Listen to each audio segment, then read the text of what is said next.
minamahal po namin mga kapatid sa Panginoon, mga manggagawa, mga pastors, mga evangelists, mga lingkod ng Lord. Magandang gabi po sa inyong lahat. Okay? Dispensa po dahil medyo na-delay po tayo sa gabing ito. Katatapos lang po kasi ng ating anniversary sa isang chapter po sa Tarlac po, Conception Tarlac. Ngayon po, dumako na tayo sa Word of God. Mga kapatid, napakabuti ng Panginoon. Mga kapatid, nakikita po natin ang paglago ng gawain ng Panginoon.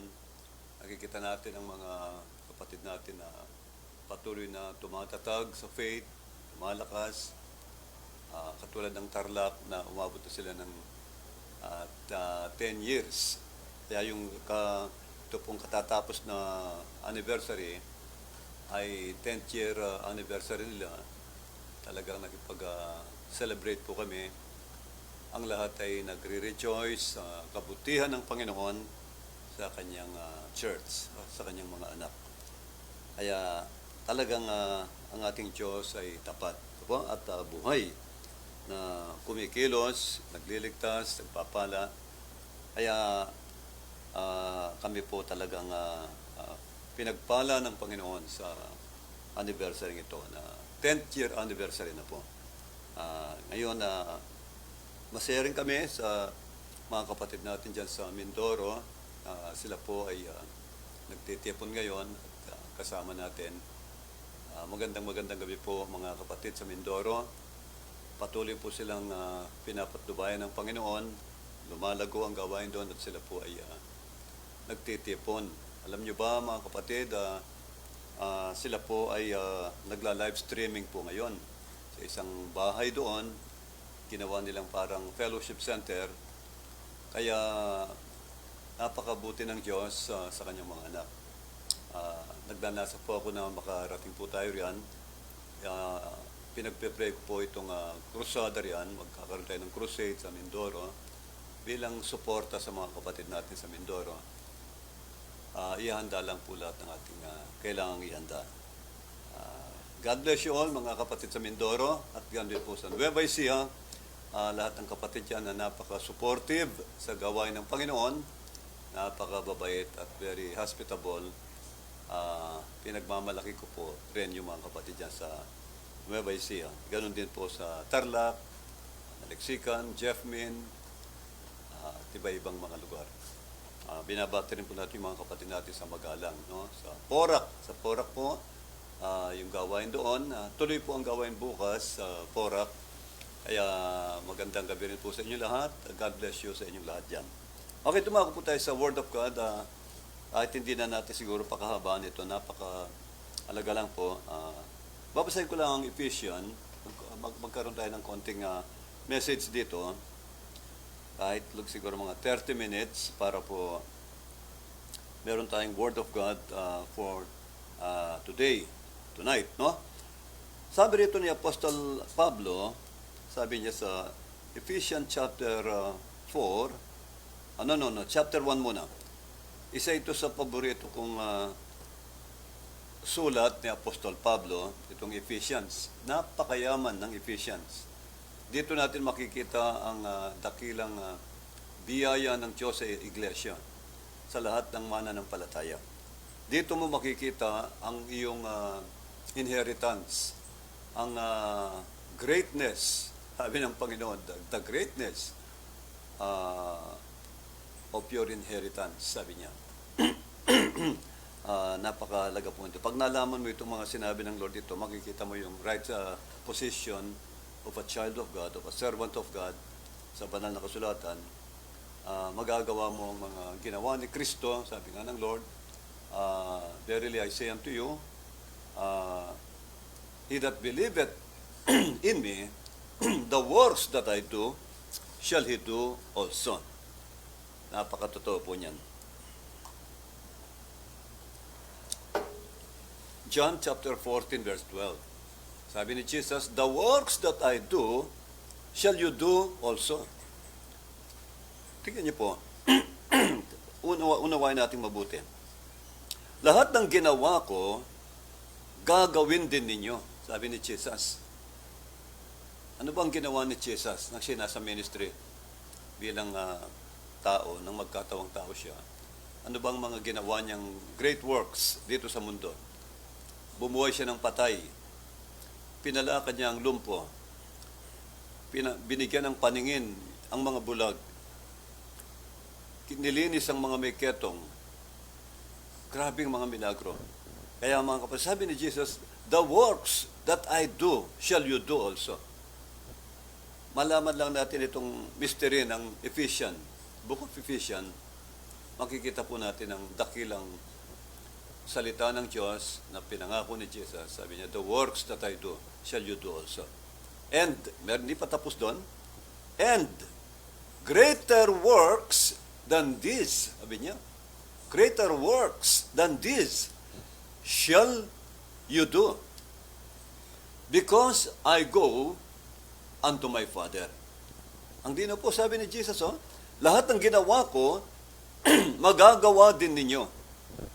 At higit pa sa mga ginawa ko, ay magagawa ninyo, sabi niya, sapagat ako'y pupunta na sa Ama. Maliwanag po itong sinabi ng Panginoon.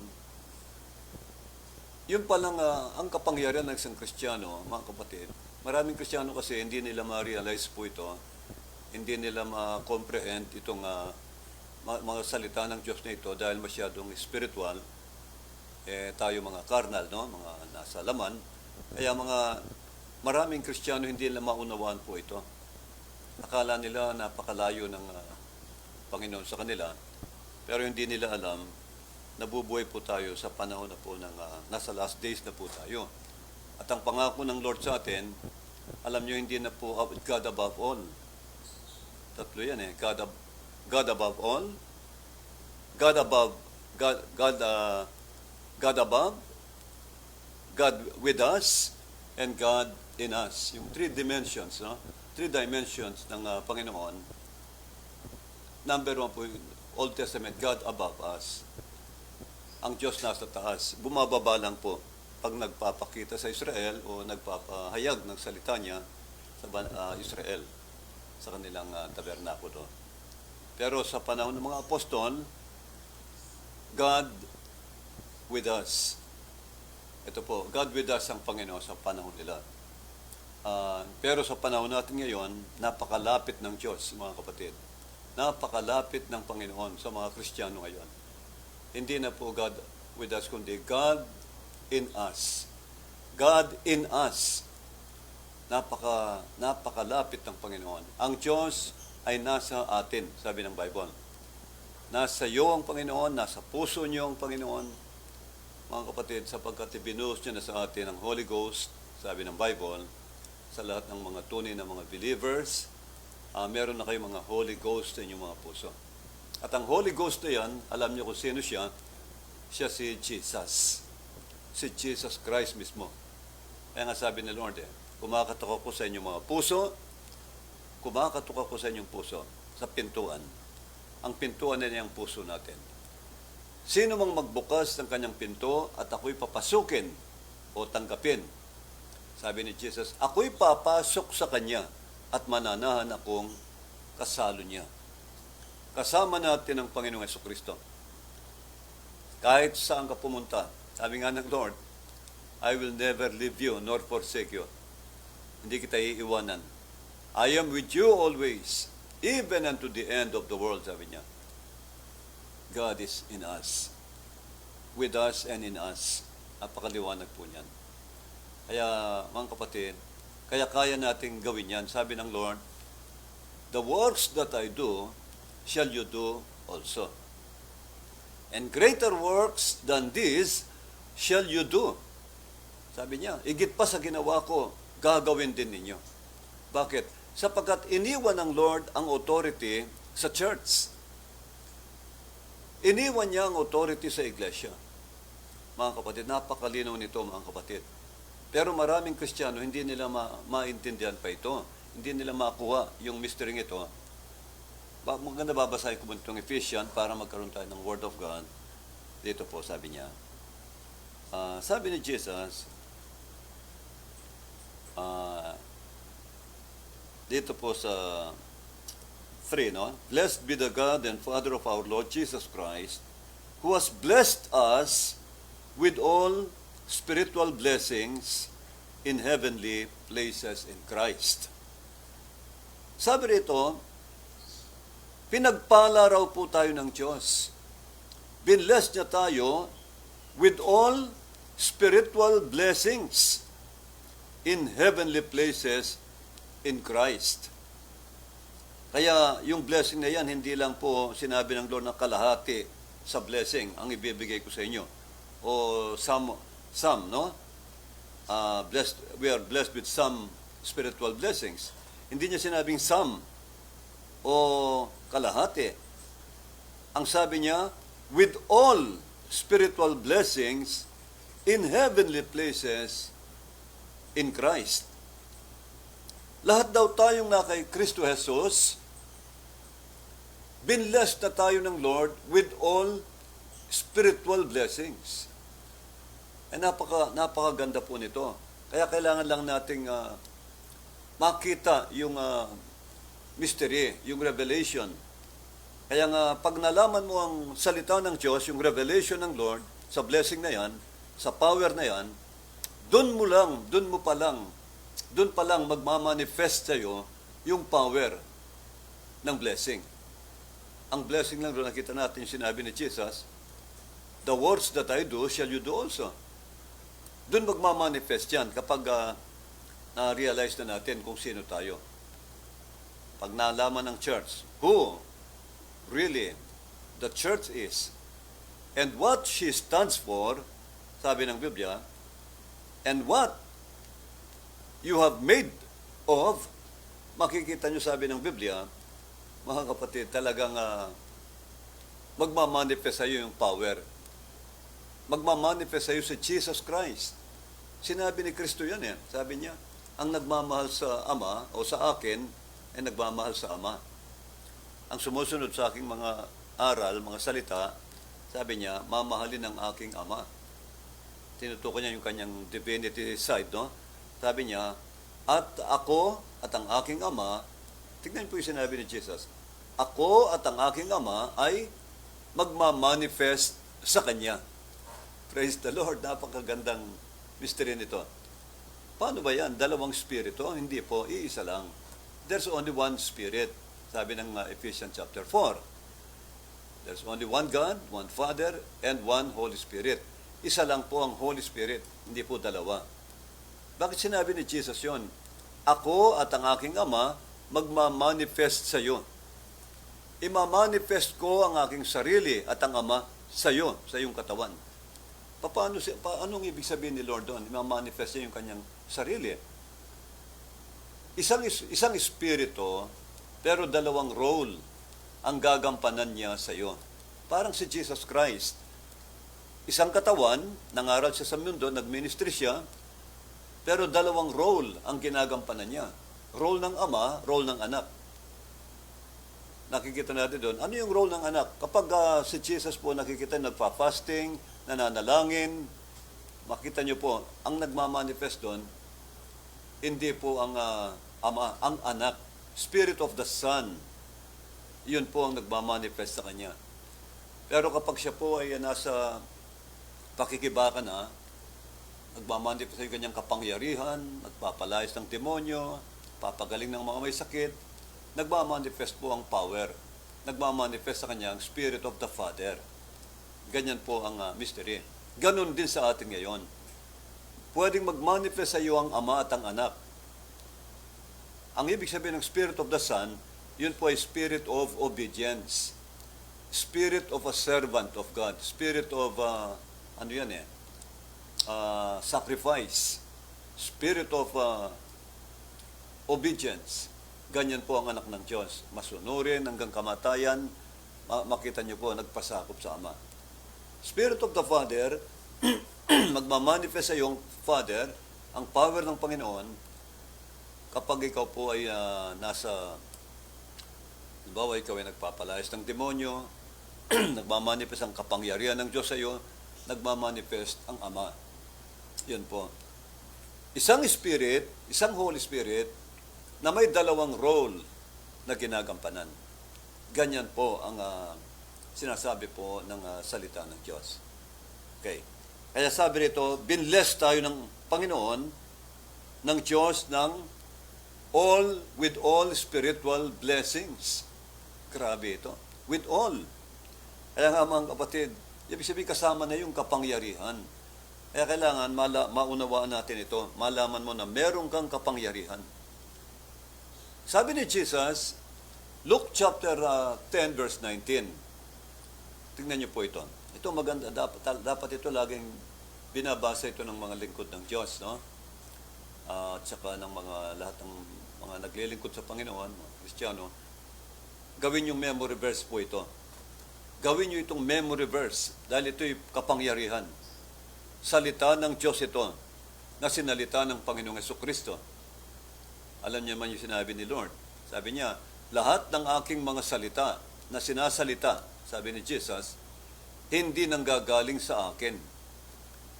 Kung ano yung narinig ko sa Ama, yun lang ang aking sinasalita, sabi niya. Kaya yung salita niya, hindi salita ng tao. Word of God po ito. John 6:63, ano sabi ni Jesus? John chapter 6, sabi niya, the flesh, sabi niya, it is the Spirit that quickeneth. It is the Holy Spirit. The Spirit quickeneth, sabi niya. It is the Spirit. The flesh, it profiteth nothing. Walang pakinabang sa laman, sabi niya. The words that I speak unto you, sabi niya, hindi lamang ito salita ng tao. Sabi ni Jesus, hindi ito salita ng tao. The words that I speak unto you, they are spirit and they are life. Kaya yung mga salita ni Jesus na ito, na hindi galing sa Kanya, kundi galing sa Ama, sabi niya, ito'y mga spirito, Holy Spirit po yan. Lahat ng salita ng Diyos na naririnig natin, mga revelation po ng Lord yan, mga kapatid, pag lahat yan pumasok sa puso natin, alam niyo ba na lumalaki ang ating spiritual body? Lumalaki ang ating faith? Pag dumadami, the more word and revelation you get, the more powerful we become. Kaya, dyan nagmumula ang pananampalataya. Sabi ng Romans chapter 10. Sabi niya, faith cometh by hearing. Faith comes by hearing, and hearing by the Word of God. Kaya nga mahalaga po yung nakikinig tayo ng salita ng Diyos, kahit narinig mo na, kapag patuloy pong naririnig mo yan, natatanim sa puso mo, hindi mo alam, lumalaki ka. Yung spiritual body mo, o tinatawag na inward man ni Apostol Pablo, the inner man, lumalaki po yon. Kasabi nga ni Jesus, sabi niya, man shall not live by bread alone. Hindi ka mabubuhay kung puro tinapay lang o pagkain physical lang. Sabi ni Jesus, but by every word of God. Kundi ang tao raw mabubuhay, lalaki, spiritually speaking, no, spirit natin, sa pamamagitan ng pakikinig ng Word of God. Yung salita po ng Diyos, yan ang magpapalaki sa ating spirito. Yan ang tunay na pagkain ng kaluluwa, spirito. The Word of God. Kaya nga pag lagi mong naririnig ang Word of God, ang spirit mo, lalaki ng lalaki. Ibig sabihin, kung baby Christian ng Christ na nasa iyo, baby Christian pa, baby Christ pa, lumalaki yan. Ang Christ na yan, lalaki sa iyo yan, sa loob mo. Kasi nasa iyo si Kristo. Kaya lang minsan hindi pa matured. Minsan, baby Christian pa, baby Christ pa. Sa kakapakinig ng Word of God, yan ang gatas na spiritual. Lumalaki, pinakakain mo ang spirito mo, hanggang sa nilalaki ng lalaki, anong mangyayari? Lalakas ang faith mo. Kasi nakikilala mo ang Word of God. Nakikilala mo si Kristo. Si Christ ang Word of God. Kaya nga sabi niya, saliksikin niyo ang kasulatan. Si Kristo ito, in written form. Kaya pag ito'y lagi mong nakakain, naririnig, Ang sabi ng Biblia, lumalaki si Kristo sa iyo hanggang sa abutin mo ang kapuspusan ni Jesus Christ. Kapag lahat ng mystery nakuha mo, narinig mo, tanda niyo po, sabi yung lagi ko sinasabi, sabi ko sa internet, the more word or revelation you get, the more Jesus Christ you become. The more word you get, the more powerful you become. Yun lang po ang sikreto. Kasi faith cometh by hearing.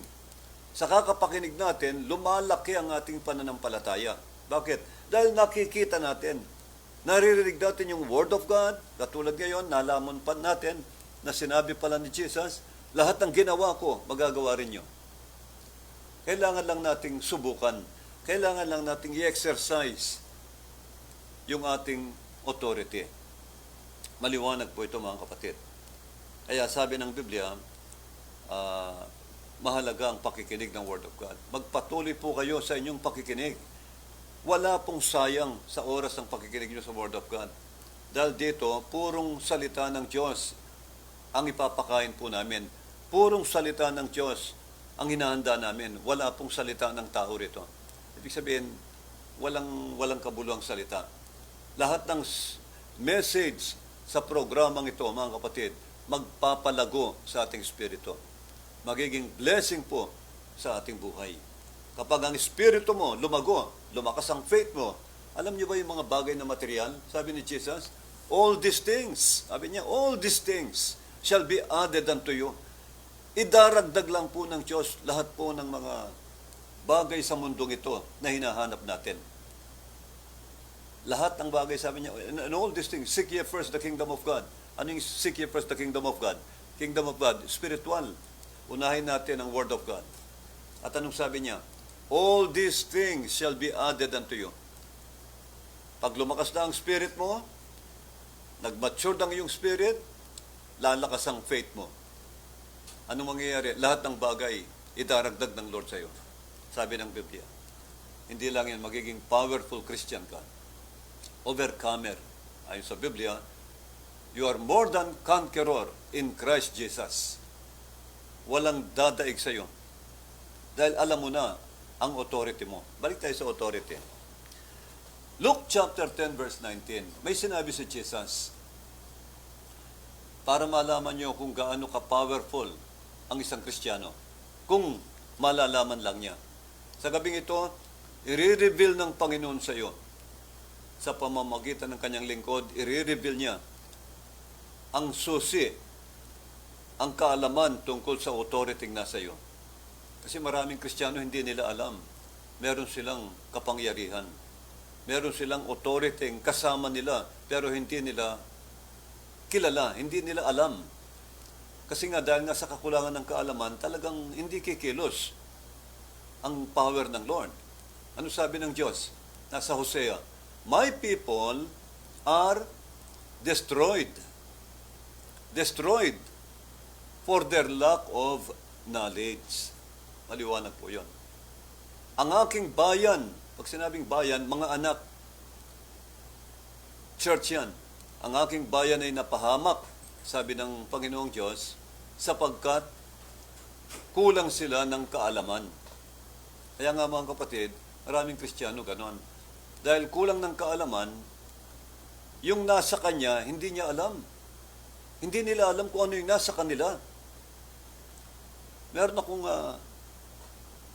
akala nila mahirap sila. Akala nila pag nagkasakit sila, hindi alam ang gagawin. Natataranta, natatakot. Pag may problema, hindi alam ang gagawin. Kulang ng kaalaman. Pero kung alam mo ang kaalamang ito, alam mo ang mystery, alam mo ang kapangyarihang nasa iyo, alam mo ang kayamanang nasa iyo, may kayamanan ka na hindi mo alam na nasa iyo na. Hindi tayo matataranta, hindi tayo kawawa. Hindi ka maghihirap. Hindi ka matatakot kahit sakit yan. Bago ko ituloy, may ikukwento po ako. Isang kwento ito na narinig ko galing sa Amerika. Ito yung inayag po ng isang lingkod ng Diyos, isa sa mga angel messengers of God. Meron siyang ganitong kinwento, napakagandang aral. Sabi niya, sa Amerika, meron pong isang ina na ang buhay kawawa, isang mahirap na magulang, wala ng asawa, biyuda na siya, tapos meron siyang isang anak.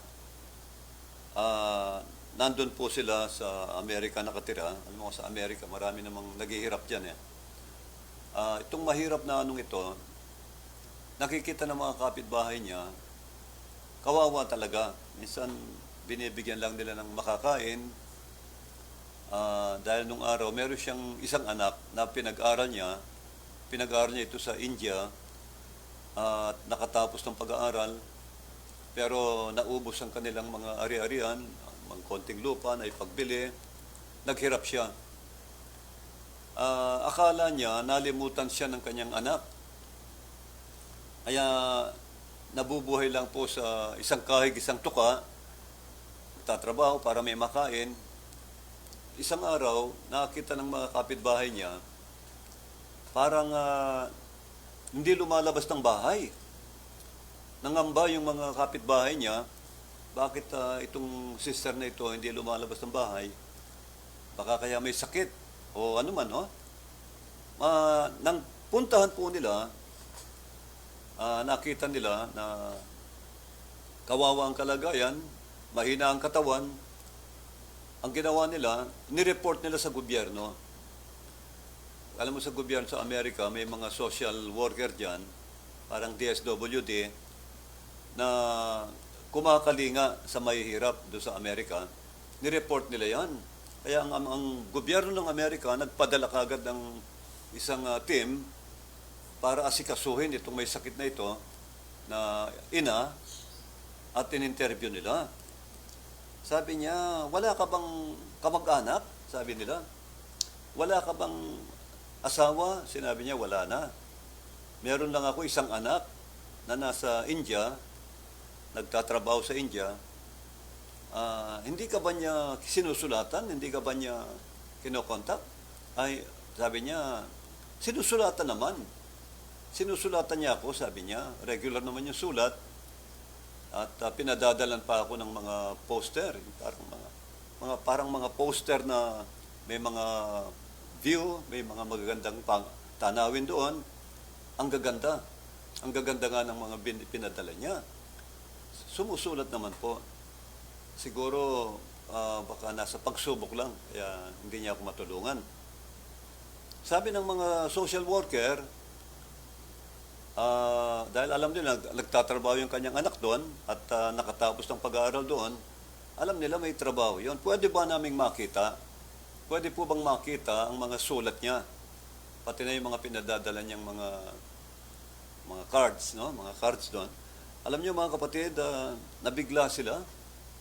Nang makita nila yung mga pinadadalang magagandang mga tanawin, mga cards, no? Na may mga... Sabi niya, hindi mo ba alam itong pinadadala ng anak mo ay mga money order? Sabi nila.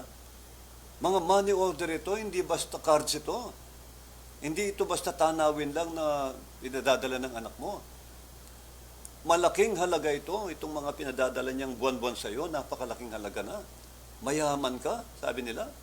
Hindi mo ba alam na ito, katulad ito, ang isang ito, anong nakasulat? $5,000. Magkano mo?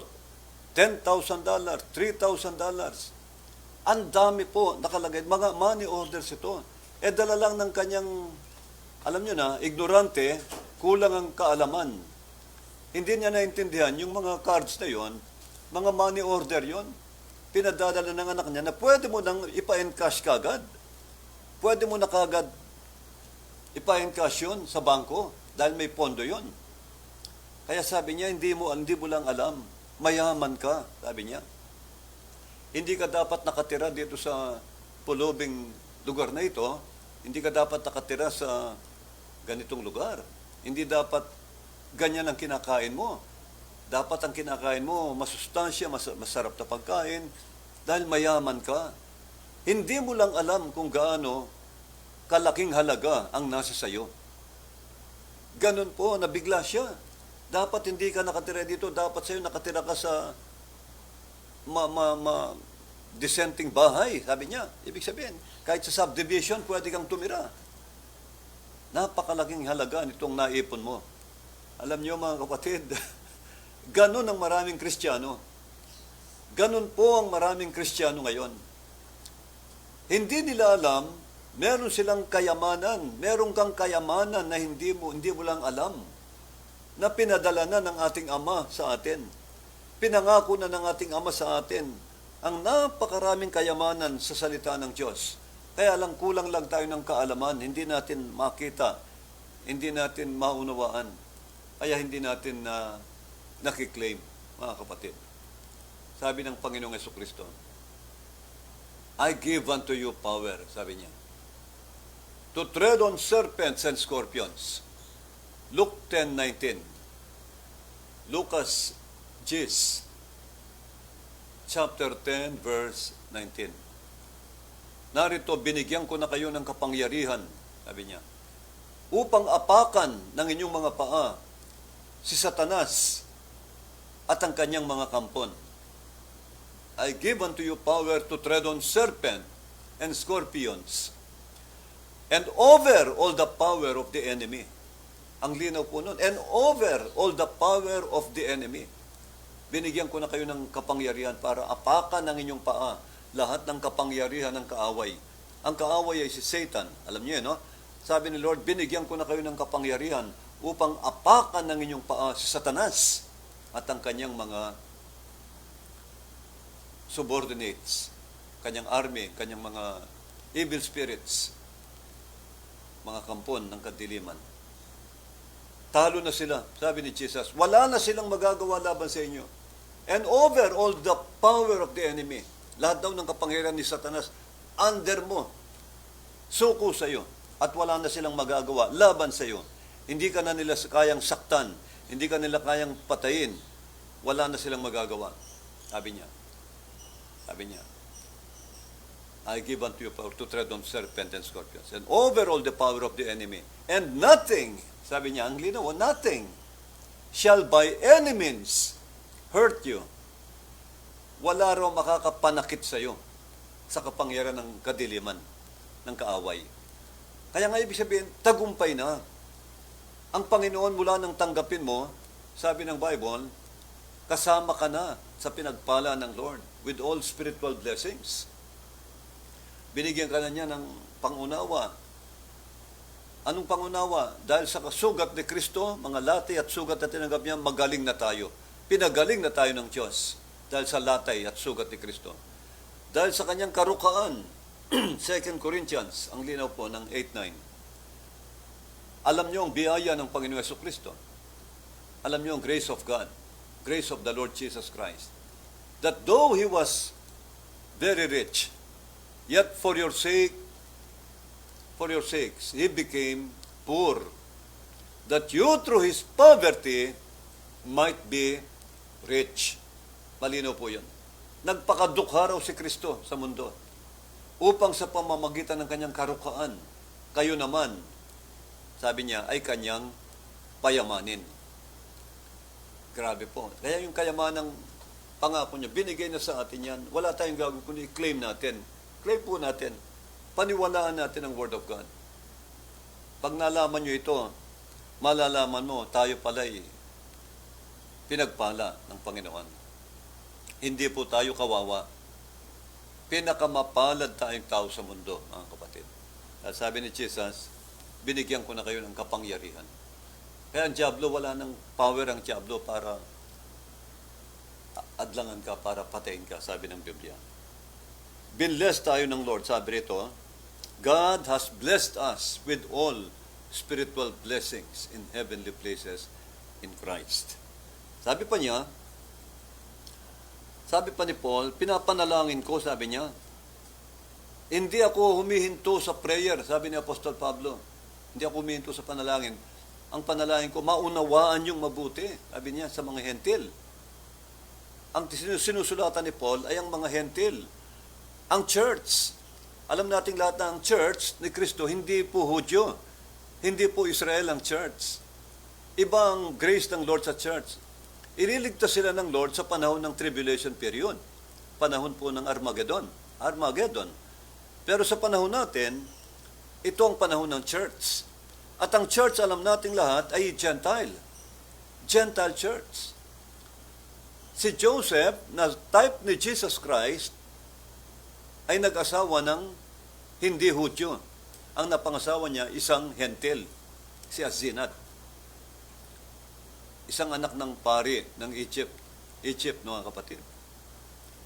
Siyang dinala ni Joseph sa kanyang palasyo. Si Joseph ay type ni Jesus Christ. Si Joseph ay nabartuli na sa ilalim ng lupa ng 3 taon. Si Kristo, nang mamatay sa krus, nalibing sa ilalim ng lupa sa loob ng 3 araw. Si Joseph was the beloved of his father Jacob. Ganon din si Jesus Christ. The Lord Jesus Christ was the beloved of the Father. This is my beloved Son.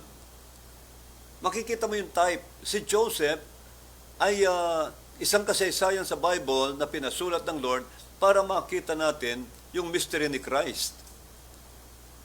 Joseph was a type of Jesus Christ.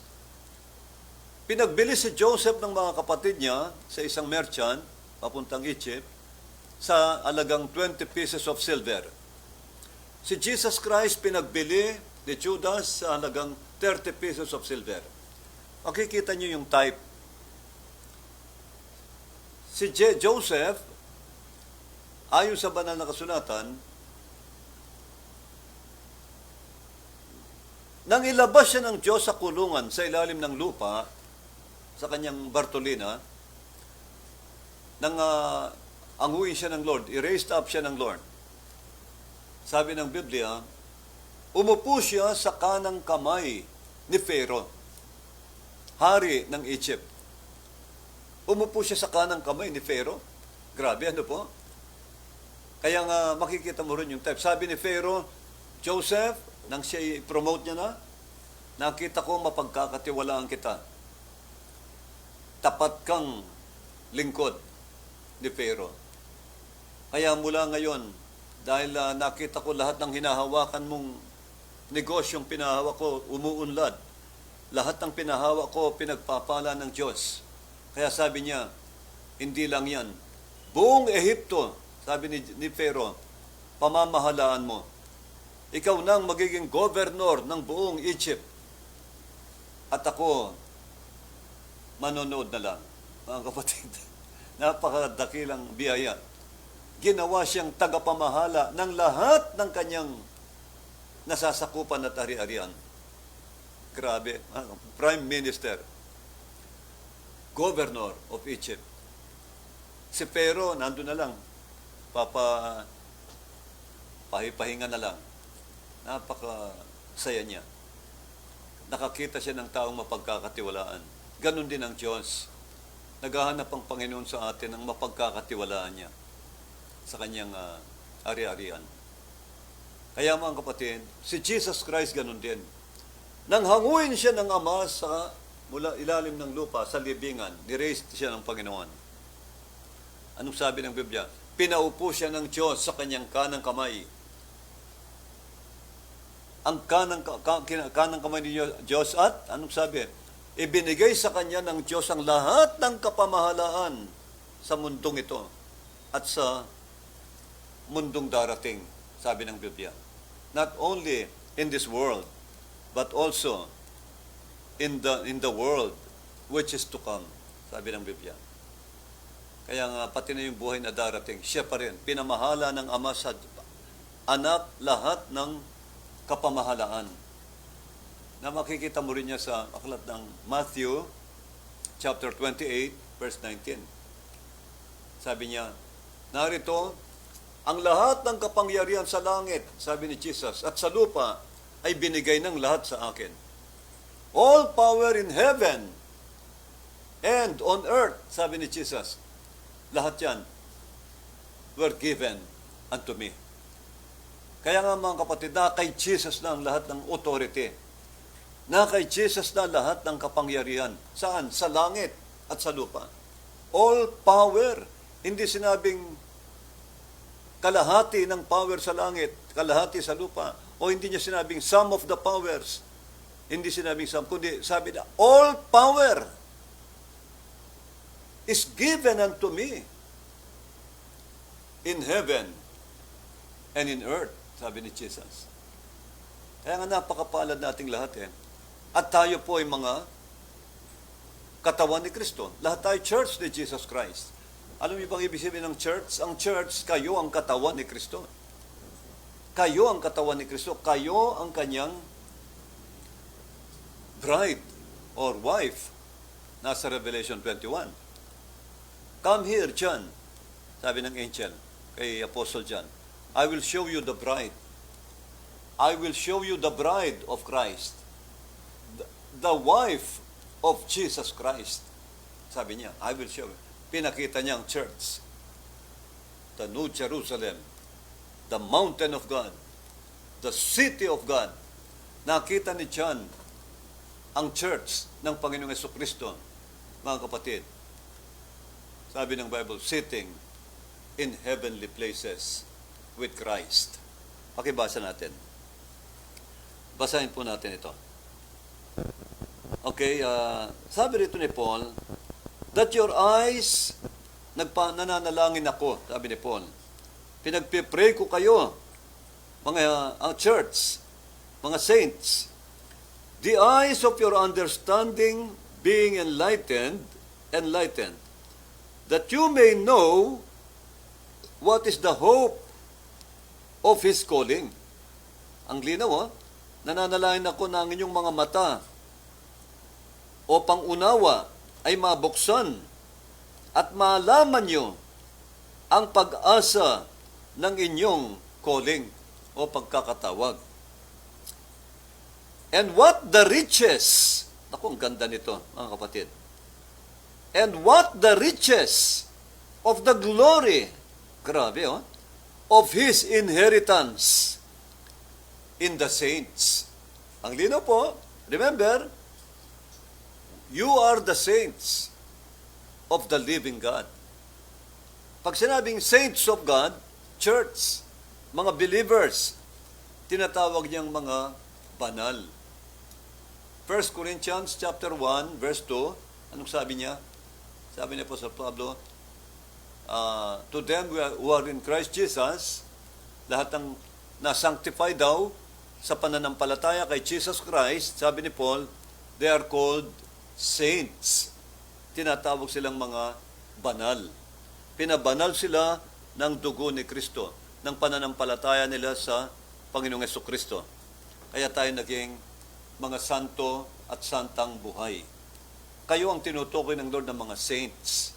Baliktad sa nakagista nating reliyon, tinatawag nilang santo o santa, yung mga namatay na mga believer noon, tulad nila sila Mary Magdalene, sila San Pablo, San Pedro, yun ang tinatawag nilang mga santo. Hindi lang sila, saints din sila, pero saints din kayo.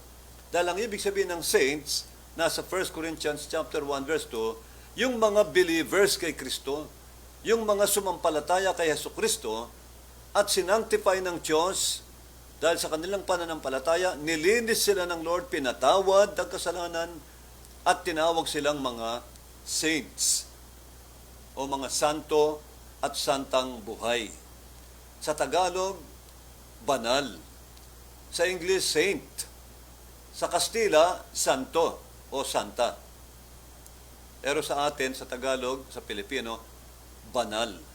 Pinabanal ka ng Panginoong Jesucristo dahil sa iyong pananampalataya kay Jesucristo. Yun ang justification. At sanctification. Tatlo yan. Huwag niyong kalimutan yung 3 stages of grace. Justification, sanctification, at pangatlo, baptism of the Holy Ghost. Tatlo yan. Pag naranasan mo yan, nadaanan mo yung tatlong stages na yan, three stages of grace. justification. Pinatawad ng Diyos ang kasalanan natin. Ginjustify niya tayo. Binura ang mga kasalanan natin. Nang tayo'y tumanggap kay Jesucristo at manampalataya sa Kanya bilang Panginoon at tagapagligtas. Nasa Bible yon, pinatawad lahat ng kasalanan natin. Pagkatapos siyang patawarin, binigay niya ang Holy Ghost, ang Holy Spirit sa ating mga puso. At ang Holy Spirit na yan ang nag-sanctify sa iyo. Sanctification. Ibig sabihin, pinabanal ka ng Panginoon. Sanctified ka by the Holy Spirit. At pangatlo, mga kapatid, perfection. Ito pong baptism of the Holy Ghost. Ang baptism of the Holy Ghost, magkakaroon ka ng tinatawag na clear understanding. Malinaw po. Magkakaroon ka ng bagong pangunawa. New and clear understanding of the Word. Hindi lang po yung nanampalataya ka lang. Makikita mo talaga yung mystery kung sino ka sa harap ng Lord. Katulad ngayon, nalaman mo tayo pala Church of the Living God. Tayo pala ang katawan ni Kristo. Kung ano ang kay Kristo, ganun din ang sa atin. Maniwala po kayo. We are the co-heir of Christ. Maniwala kayo sa blessings ng Diyos. Nasa Bible po. Kaya nga sinabi ni Kristo, kung saan ako naroroon, kayo rin ay naroon din. Ang church ay kabahagi ni Kristo. Ang church ang katawan ni Kristo, ang Panginoong Jesucristo ang ating ulo o Pangulo.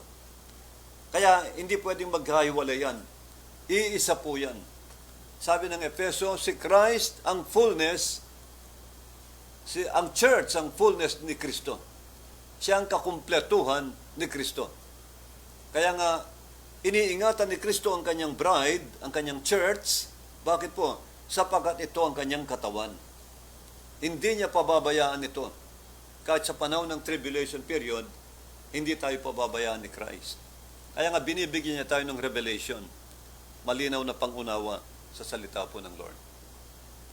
Maraming vlogger ngayon, takot na takot. Baka raw pumunta na sa World War III, itong giyera sa Iran, dahil nakikialam ng Russia, ang China, North Korea, nakikialam sila, sumasali sa giyera. Mga kapatid, maraming natatakot sa mundo ngayon. Pati mga Kristiyano minsan, nadadamay. Parang nadadala rin. Pero ang tunay na church, walang takot. Tayo po, wala tayong takot. Bakit? Sapagat alam natin ang revelation ng Lord. Alam natin ang prophecy ng Lord tungkol sa Armageddon. Nangangamba ang mga vlogger na baka raw tumuloy sa Armageddon o World War III ang gyerang ito. Hindi po. Tandaan niyo po mga kapatid. Ang World War III hindi magaganap hanggat hindi natapos ang rapture. Bago dumating ang ikatlong digmaang pandaigdig o Armageddon, magra-rapture muna. Kukunin muna ng Diyos ang kanyang church dito sa lupa. Kaya nga ang Panginoong Jesucristo, patuloy niyang pine-perfect ang kanyang church sa Revelation. Patuloy tayong binibigyan ng Lord ng pangunawa, kapahayagan sa mystery ng salita ng Diyos at ni Kristo. Ang salita ng Diyos ay si Kristo. Kaya nga binibigyan tayo ng Lord lagi ng revelation. The more revelation we get, the more, sabi ng Biblia, powerful we become. Kaya yun ang kailangan nating malaman. Kailangan nating malaman na tayo pala'y mayaman. Tayo pala, naghanda na pala ang Diyos sa atin ng kapangyarihan sa atin. Nagbigay na pala ang Lord sa atin ng power para daigin ang kaaway. Kaya lang hindi natin alam. Kapag hindi mo alam, talagang katulad ng babae sa Amerika, naghihirap siya, hirap na hirap ang buhay, halos mamatay sa hirap, hindi niya alam, mayaman siya. Hindi niya lang alam, wala lang siyang kaalaman. Salamat sa Lord, nire-reveal ng Diyos sa atin ngayon ang mga mystery ito, na tayo po ay higit pang mananakop kay Kristo Jesus. Kaya sinabi ni Pablo yan, we are more than conquerors in Christ Jesus. Hindi niya sinabing you are conquerors. Hindi sinabi kayo mananakop. Ang sabi ni Apostol Pablo, you are more than conquerors. Higit pa kayong mananakop. Ibig sabihin, sure win. Talagang sigurado ang inyong tagumpay. Sigurado ang inyong panalo sa giyerang ito. Sabi ni Apostol Pablo, wala kayong talo. Dahil nagtagumpay na si Jesus Christ, ang ating champion, ang ating bayani na si Jesus Christ, nagtagumpay na sa krus ng Kalbaryo.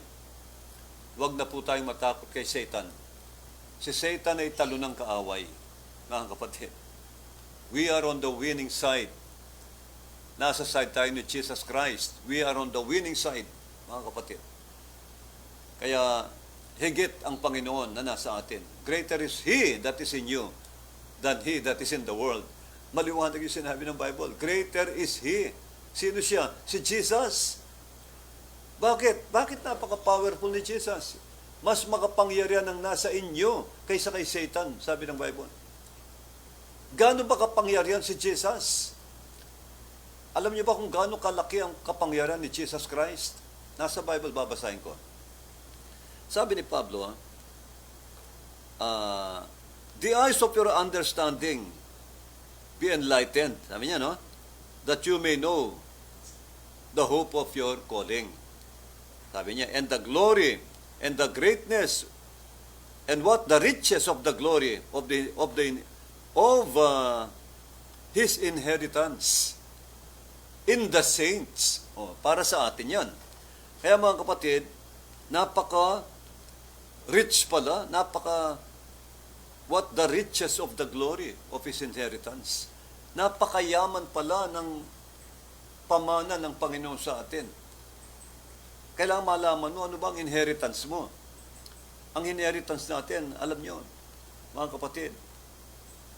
Di ba, mga kapatid? Kailangan malaman nyo ang boundary nyo.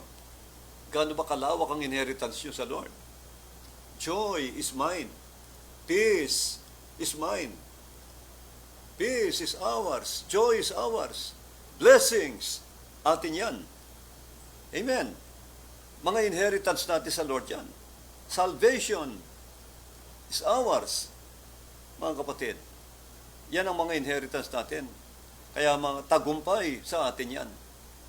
Pinamana na ng Lord sa atin ang tagumpay. Kaya nga sabi ng Lord, I give unto you power. Nothing shall by any means hurt you. Wala nang makakadaig sa inyo, sabi ni Jesus. Unawain nating mabuti at panghawakan niyang mabuti yan. Huwag po kayong matakot sa mga evil spirits, huwag po kayong masakot sa anumang kaaway, mga kapatid, mga kampo ng katiliman, kay Satan, talunan na sila. Sabi ng Bible, dinaig na sila ng Panginoong Jesucristo. Kaya sabi ng Bible, you are more than conqueror. Daig nyo pa ang mananakop, sabi niya. Napakalinaw po nito. Kaya mga kapatid, tuloy ko po yung basa. Alam niyo ba kung gaano kakapangyarihan si Jesus Christ? Kaya sinabi ng Bible, greater is He that is in you than he that is in the world. Higit na makapangyarihan ang nasa inyo. Sino ang nasa inyo? Si Jesus Christ. Maliwanag po yun, ako'y kumakatok sa inyong puso, ang tumanggap sa akin. Sabi niya, at ako'y pinagbuksan at tinanggap. Ako'y papasok sa iyong puso at mananahan akong kasama mo. Sino ang nasa iyo ngayon? Si Jesus Christ. Ang Holy Spirit at si Jesus, iisa. Hindi po dalawang Diyos yan. Iisa lang yan. Si Kristo ang pumasok sa puso natin. Kaya nga, sabi ni Kristo ako'y kasama niyong palagi kahit saan kayo pumunta. Hanggang sa katapusan ng mundo, kasama niyo ako. Dahil siya ang pumasok sa puso natin. Doon mo makikita na si Kristo at ang Holy Spirit, iisa.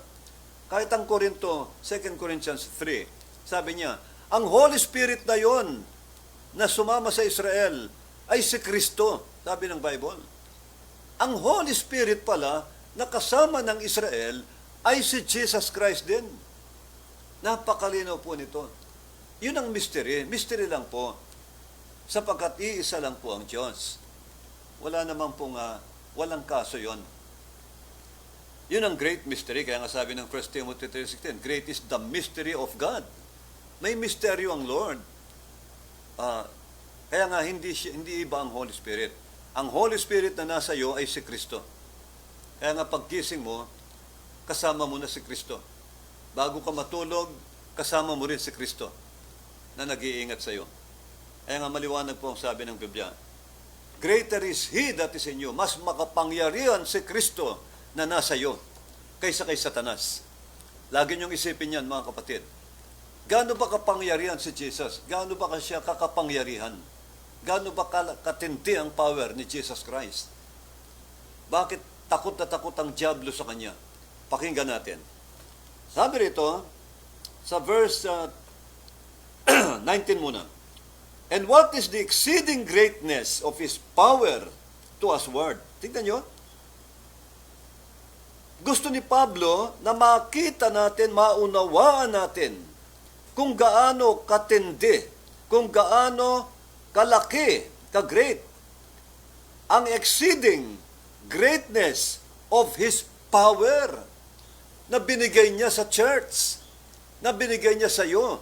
Sabi ng Biblia, grabe, exceeding power pala. Exceeding great power ang binigay ni Kristo sa atin. To the working of His mighty power. Tignan nyo. Grabe pala ang kapangyarihang binigay ni Jesus Christ sa church. Gaano ba kayo kalaki? Lahat ng kapangyarihan ni Kristo, ibinalik niya sa church. Kaya nga sabi niya, huwag kayong malungkot. Sinabi ko lang na iiwanan ko kayo, babalik na ako sa langit. Nalungkot na kayo. Sabi ni Kristo, ang totoo, sasabihin ko sa inyo, makabubuti sa inyo na iwanan ko kayo. Sapagat kung hindi ako babalik sa langit, hindi nyo tatanggapin ang authority, ang power. Hindi nyo tatanggapin ang kapangyarihan. Ang authority ay power. Yan ang iniwan ni Kristo nang sabihin niyang, Behold, I give unto you power to tread on serpent and scorpions. Alam niyo ba yung power na yon? Dalawang power ang binanggit sa Lucas 10:19. Dalawang power po yan. Sabi ni Kristo, I give unto you power, my power. Yung power ni Kristo yon, sa original Bible na Greek, i-check nyo, makikita nyo yung power doon ay exousia. Exousia. E-X-A-U-S-I-A. S-I-A. Exousia. Meaning, the authority that God has given to the church. Authority. Napakalinaw niyon. Behold, I give unto you authority, sabi ni Kristo. Anong authority? To tread on serpent and scorpions, upang apakan ng inyong mga paa ang diablo at ang kanyang mga kampon. Binigyan ko na kayo ng authority para apakan si Satan sa inyong paadurugin at pati na ang kanyang mga kampon. Evil spirits. And over all the power of the enemy. Grabe ito, mga kapatid. Grabing power ang iniwan ni Kristo. Kaya sabi rito, dahil kung malaman nyo ang exceeding, pag sinabing exceeding, sobra-sobra, exceeding greatness, great power to usward na binigyan niya sa church. Kaya nga, mga kapatid, kung maunawaan lang ito ng bawat Kristiyano, hindi na kayo matatakot kailanman kay Satan. Nung araw ang tingin nyo kay Satan, parang isang monster. Pag nagpakita sa inyo, nanginginig kayo. Brad, pastor, pag-pray mo ko. Ang diablo, gumagala, parang leon, naghahanap ng masisila. Mga kapatid, hindi po ganun. May power ka. Tumayo ka, may power ka. Gamitin mo ang kapangyarihan mo. Sabi ng Biblia, you are blessed by God with all His spiritual blessings and power. Sabi ng Panginoon Jesucristo, I give unto you power to tread on Satan and his cohorts and his subordinates, kanyang mga kampon. May power kayo para apakan ng inyong paa ang mga demonyo. And over all the power of the enemy, under mo raw silang lahat. And nothing, sabi ni Jesus, nothing shall by any means hurt you. Walang makakapanakit sa iyo, isa man sa kanila. Wala na silang power sa iyo. Powerless na sila. Bakit? Sapagkat nasa iyo na si Kristo. Justified ka na ng dugo ni Kristo. Hindi ka na pwedeng akusahan ni Satan. Parusahan mo ang anak mo. Makasalanan yan. Sabi ni Kristo, Oy Satanas, tumigil ka. Lahat ng kasalanan yan, binayaran ko na sa krus ng Kalbaryo. Bayad na ang kasalanan ng anak ko. Huwag mo siyang akusahan. Ganon tayo kapalad. Ganon kapalad ang mga Kristiyano, mga kapatid. Kaya nga sabi ni Kristo, wala na silang power laban sa iyo. Nothing shall by any means hurt you. Period. Wala raw makakapanakit sa iyo. Kaya nga si Satan, nang tuksoy niya si Jesus, dinala sa tabi ng bangin, binubulungan, tumalon ka, magpatiwakal ka, magpalaglag ka. Total, ililigtas ka ng mga anghel ng Diyos. Ano sabi ni Kristo? Sabi niya, nasusulat, pinalaban, Word of God. Huwag mong susubukan ng Panginoong Diyos.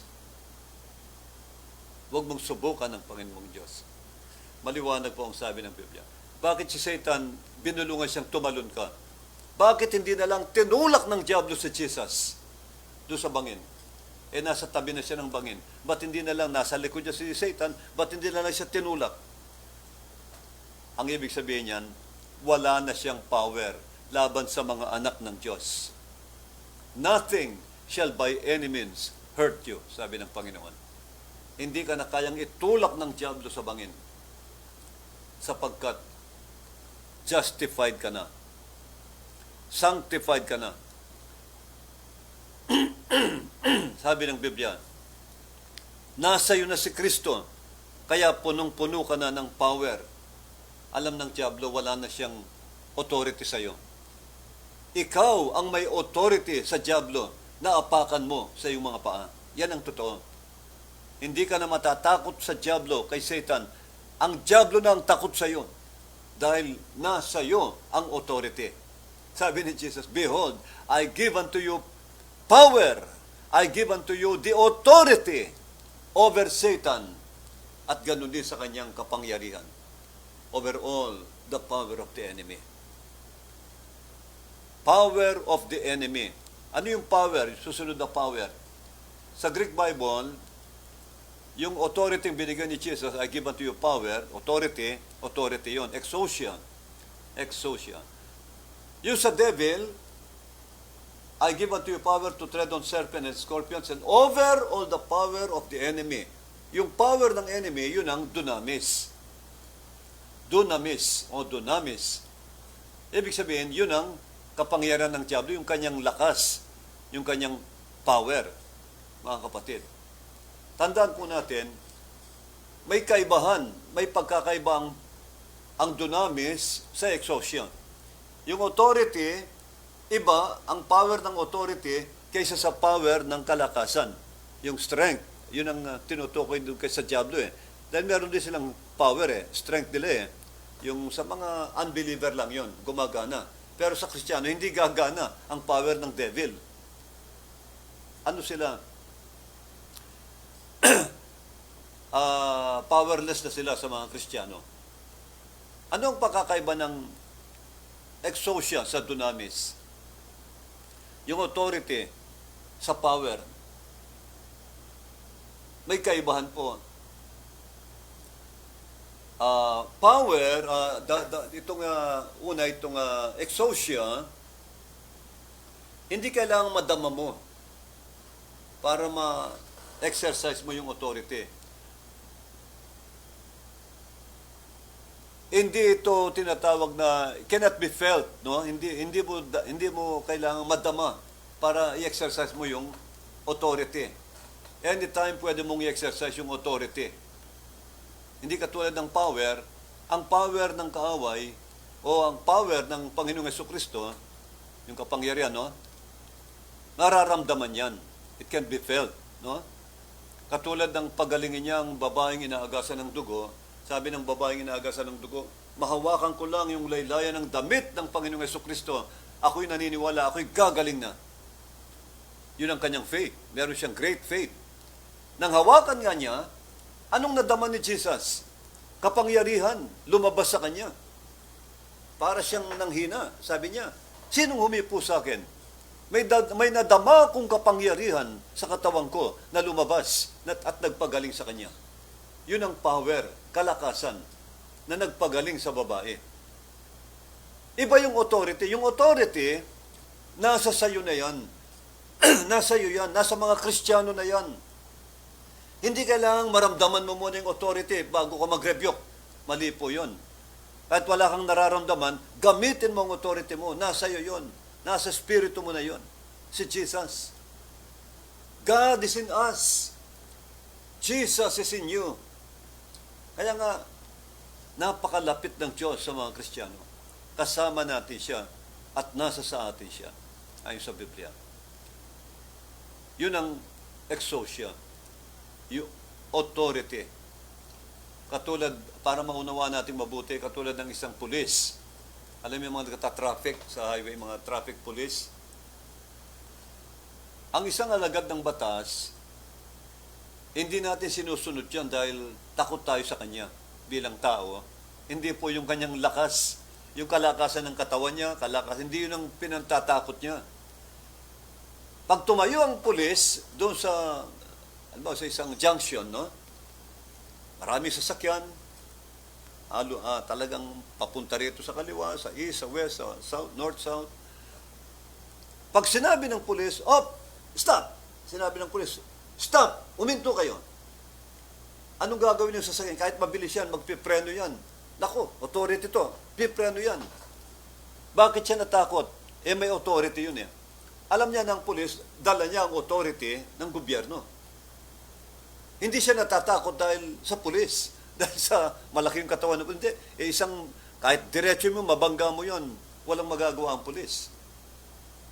Tao lang yun. Pero ang kinatatakutan niya, yung authority, the authority behind that police, yun ang kinatatakutan ng mga motorista. Dahil yun po ay nagmula sa government. Ganon din sa Kristiyano. Ang authority nasa iyo, hindi ikaw yun. Hindi naman takot ang demonyo dahil ikaw malaki yung katawan mo, matapang ka, hindi yun. Hindi yun ang kinatatakutan ng demonyo. Ang kinatatakutan ng demonyo sa atin ay yung authority tinanggap natin kay Jesus Christ through our faith, sabi ng Biblia, doon takot ang diablo. Doon siya nanginginig sa authority. Dahil nasa iyo si Kristo, nasa iyo ang Holy Ghost, nasa iyo ang token, nasa iyo ang authority, sabi ng Biblia. Kaya pag sinabi kay Satan, Satan, lumayas ka ngayon din sa pangalan ni Jesus. In Jesus' name, I rebuke you, Satan. I bind your power. Ang diablo, takot na takot, lumalayas yan. Lilipad yan, lalayo yan. Dahil nakikita niya yung the power of your authority, the authority behind you is God, is Jesus. Hindi ikaw mismo. Kaya nga mga kapatid, yan ang ibig sabihin ng authority. At ang sabi ni Lord, I give unto you, behold, I give unto you authority to tread on serpent and scorpions. Nasa iyo na ang authority, sabi ni Kristo. Kaya sabi ng Lord, and over all the power of the enemy, wala na silang magagawang masama laban sa inyo. Ngayon, alam nyo na, ang authority nyo, mula ngayon, magbabago ang pananaw nyo. Ganun pala. Hindi pala ako dapat matakot sa mga duwende, tiyanak, maligno, white lady, kapre, anuman. Mga kaban, dami ko na pong nirebuke ng mga kapre, tsaka white lady. Lumalaya sa pangalan ni Jesus. Nung nag-rebuke ako ng white lady dito sa Sindalan, grabe po, kumalabog ang mga bahay. Nang tumakas ang mga evil spirit, tumatama sa mga yero, kumakalampag ang yero. Nagtatahulan ng mga aso. Grabe po. Takot na takot ang demonyo sa pangalan ni Jesus, sa banal na dugo ni Jesus. Takot na takot ang diablo. Kapag nasa iyo ang authority, nasa iyo ang anointing ng Diyos, ang Holy Ghost, hindi matatayuan ng demonyo yan. Lumalapit ka pa lang, tatakas na yan, lalayo na yan. Palapit ka pa lang, tumatakas na sila. Nakita ko papasok ako sa bahay sa Nueva Ecija, meron kaming ipagpipray na naghihingalo, pinarusahan ng demonyo, hindi na makakain, hindi makatayo, nakaratay. Papasok pa lang kami doon sa gate nila, nakita ng isang sister, Sister Bioli, sabi niya, Pastor, nakita ko yung evil spirit, tumakas, lumabas sa bahay. Itim na espiritu, takot na takot, napakabilis, parang kidlat sa bilis. Natakot, lumayas. Papasok pa lang kami. Dahil nakikita ng demonyo yung authority na nasa atin. Nakikita ng Panginoon si Kristo na nasa iyo. Ganun po. Ganun ang katotohanan, mga kapatid. Kaya purihin ang Panginoon, yun ang ibig sabihin ng authority. Behold, sabi ni Diyos, I give unto you power. Nasa iyo si Kristo. Nasa atin si Kristo. Greater is He that is in us. Mas higit siyang makapangyarihan na nasa atin, si Kristo, kaysa kay Satanas. Sabi ng kahit kanino mang tao sa mundo, higit na makapangyarihan si Jesus Christ. Kanino mang bagay, anumang kapangyarihan sa mundo, higit si Kristo. Basahin natin. Last verse. 21. Okay? Which He wrought in Christ, 20 muna.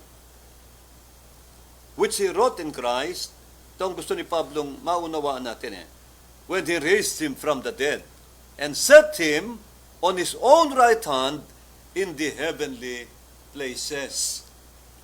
Pinaupo ng Diyos si Kristo sa kanyang kanang kamay. Baka pag sinabi niyong kanang kamay, literal na kamay. Hindi po literal na kamay yan. Yan po yung authority. Seat of authority. Binigay ng Diyos kay Jesus Christ ang lahat ng kapamahalaan. Katulad ni Joseph, nang ibangon siya mula sa Bartolina, pinaupo siya sa kanang kamay ni Paraon, ni Pharaoh, king of Egypt. At ang sabi niya, lahat ng authority sa Egypt, ikaw ang may hawak. Ikaw ang mamamahala sa buong Ehipto. Mula ngayon, ikaw na ang prime minister, ikaw na ang governor, ikaw na ang susundin. Ako, magpapahinga lang. Tignan niyo po. Ganun ang binigay ng Lord sa church. Kaya nga, iniwan ni Jesus ang authority niya sa iglesia. Iniwan niya ang authority. Sabi ng Lord, kung hindi ako uuwi, kung hindi ako aalis, kung hindi ko kayo iiwanan, hindi ko may bibigay sa inyo ang authority, ang Holy Ghost, ang kapangyarihan. Makabubuting iwanan ko kayo upang bumalik sa inyo ang Holy Ghost, ang authority. Ang Holy Ghost ang ating authority. Siya ang ating token. Siya, mga kapatid, ang ating kapangyarihan. Maliwanag po yan. At ang Holy Ghost ay walang iba kundi si Jesus Christ. Siya rin po yan. Kaya nga sabi ng Lord, greater is He that is in you than he that is in the world. Kaya nga maliwanag po ito, mga kapatid. Last verse. Sabi niyo, pinaupo ng Amang Anak sa kanyang kanang kamay sa heavenly places. Ano sabi? At ipinagkaloob ang authority kay Jesus Christ. The right hand of God means the power of God. Sabi ni Moses, Thy right hand, O Lord, has dashed in pieces the enemies. Thy right hand, O Lord, kiniklaim niya, I saw the right hand of God. Thy right hand of God has dashed in pieces the enemies. Thy right hand, O Lord, has become glorious in power. Ang linaw sabi, right hand of God means power of God. Kaya nga sabi ni Kristo sa Mateo 26, sabi niya, 26, 27, totoo. Ayon sa sinabi mo, sabi niya kay Pilato, makikita mo ang anak ng tao sitting. Thou shalt see the Son of Man sitting on the right hand of power. Ang linaw. Power, the right hand of God, means power of God. Babasahin ko sa inyo para makita niyo po ang mystery ito. Napakaganda ng mga salita ng Lord na magbibigay sa atin ng kapangyarihan. Pag ito'y pinaniwalaan mo, ang power ng Diyos, may exercise mo, tatanggapin mo. Mga kapatid. Sabi ni Jesus, okay, Jesus saith unto him, verse 64, Jesus saith unto him, Thou hast said, sinabi mo, Nevertheless, I say unto you, hereafter shall you see the Son of Man sitting on the right hand of power. Ang linaw, and coming in the clouds of heaven. Ang linaw ng sinabi ni Jesus. Makikita nyo ang anak ng tao nakaupo sa kanang kamay ng kapangyarihan. God means power. Tremendous power of God. Yun ang ibig sabihin ng right hand of God, mga kapatid. Kaya dito, mga kapatid, panghuli, ito ang power ni Kristo. Kaya ibinigay ng Lord sa kanyang lahat ng authority, binigay ng Ama sa anak. Sabi niya, Ephesians chapter. Balik tayo sa Ephesians bago tayo manalangin. Efeso. Sabi niya, no? Sa 21. Thank you, Lord. Chapter. Okay. 121. Sabi niya, ibinigay niya ang kapangyarihan kay Kristo far above all, far above all principality and power. Grabe ito, mga kapatid. Far above all, higit na mataas kaysa anumang kapangyarihan at kapamahalaan sa mundong ito o sa langit. Ang binigay ng Ama sa anak ay far above all principality and power. Higit pa sa power ng diablo, higit pa sa power ng lahat ng demonyo, higit pa sa kapangyarihan ng lahat ng presidente sa mundong ito. Sabi rito, far above. Sabi niyo, far above all principality and power and might and dominion and every name that is named. Higit siya sa kanino mang pangalan, pinakamatasang pangalan ni Jesus sa lahat ng pangalan, sabi ng Biblia. Not only in this world, but also in that which is to come. Maliwanag po ito. Hindi lang sa mundong ito, kundi sa mundong darating. Kaya mga kapatid, ito sinabi ng napakaganda po. Ang power pala ni Jesus Christ, grabe, ang power pala ni Yesu Kristo ay far above all principalities and power sa mundong ito at sa mundong darating. Kaya higit ang power ni Jesus Christ kay Satan. Talo na si Satan. Ang kapangyarihan ni Jesus Christ, sabi niya, far above all principalities and power sa mundo. Kaya higit siya sa kapangyarihan ng demonyo. At si Kristo'y nasa iyo. Greater is He that is in you than he that is in the world. Napakaganda po, napakalinaw mga kapatid. Pag nalaman mo yan, ang tingin mo na kay Satan ngayon, parang bulati na lang, hindi na cobra, hindi na haahas, kundi bulati na lang ang tingin mo kay Satan. Mga kapatid, huwag kayong matakot sa kaaway. Talo na siya. Nanalo na ang Panginoon Jesucristo, kaya lahat ng power na kay Kristo ng lahat. Sabi ni Jesus, Behold, I give unto you power. I give unto you power to tread on serpent and scorpions. Si Satan ang ahas. Binigyan ko na kayo ng kapangyarihan upang apakan ng inyong paa si Satanas at ang kanyang mga kampon. At wala na silang magagawang masama laban sa inyo. Mga kapatid, sa puso natin yan, kalakasan natin yan, kapangyarihan natin yan. I-exercise nyo, mga kapatid. Yan lang po at magandang gabi sa inyong lahat. Siguro po okay na ito. For now, tayo po ay manalangin. Tandaan nyo, huwag niyong kalilimutan. I-share nyo po ito sa iba nating mga kapatid.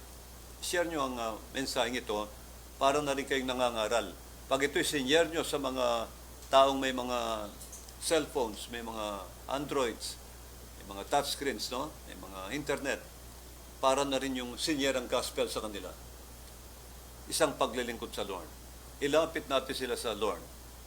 At tandaan niyo po, sa inyong pakikinig sa Word of God, sa programang ito, tandaan niyo po, lahat ng knowledge, lahat ng word, na natatanggap nyo, magpapalaki sa inyo. Huwag niyong kalilimutan, laging tandaan, the more word you get, the more powerful you become. The more revelation you get,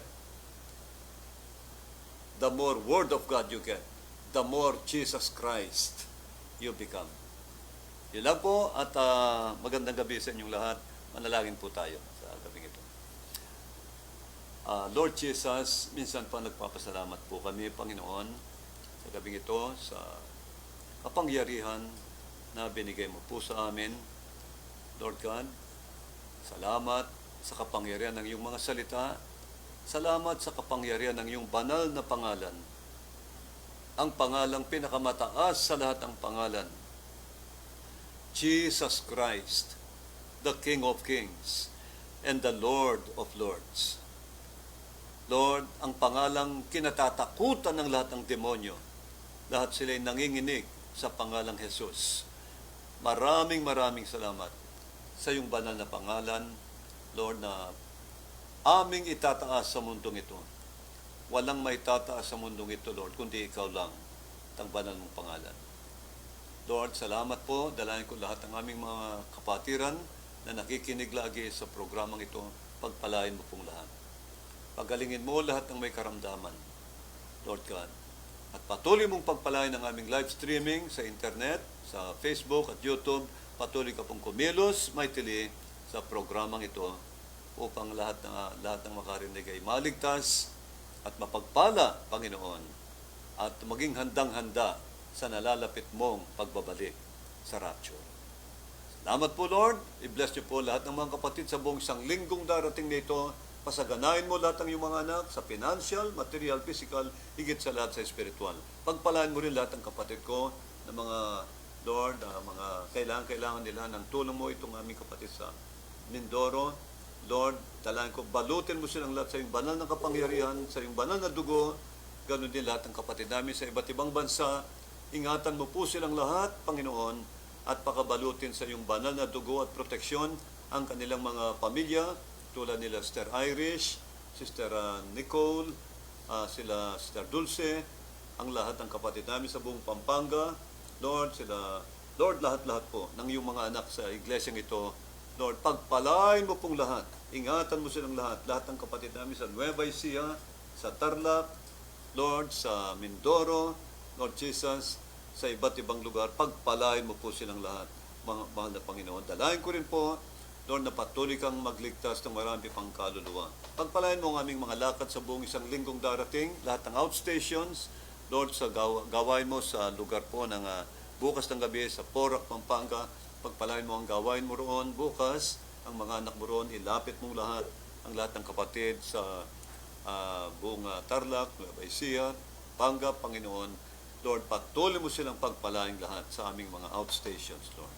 Maraming salamat po sa tagumpay ng anniversary. Kagabi, muli, ipapasalamat ako sa bahay na ito, sa sambayang ito. Patuloy mong ibuhos ang blessing mo sa bahay na ito, sa pamilyang ito, ni Mickey at ni Joy, Lord, na nagbukas ng pinto para sa iyong ebanghelyo. Lord God, i-bless mo sila, patuloy mo silang pagpalain. Ganun din sila, Sister Karen, ang bumubuo ng multimedia team, Lord, sila Andrew, sila Dagol, at ang lahat ng mga Brother Val, Sister Feli, ang lahat ng kapatid na, Lord, na bumubuo sa team na ito, pagpalain niyo pong lahat, Panginoon. Pati na lahat ng kapatid na hindi namin nabanggit, i-bless niyo po silang lahat, Lord God. Maraming salamat po sa iyong kabutihan, sa iyong dakilang biyaya at kabutihan. Maraming salamat. In Jesus' name, Amen. Amen. Thank you, Lord. Gandang gabi po at maraming salamat. Okay.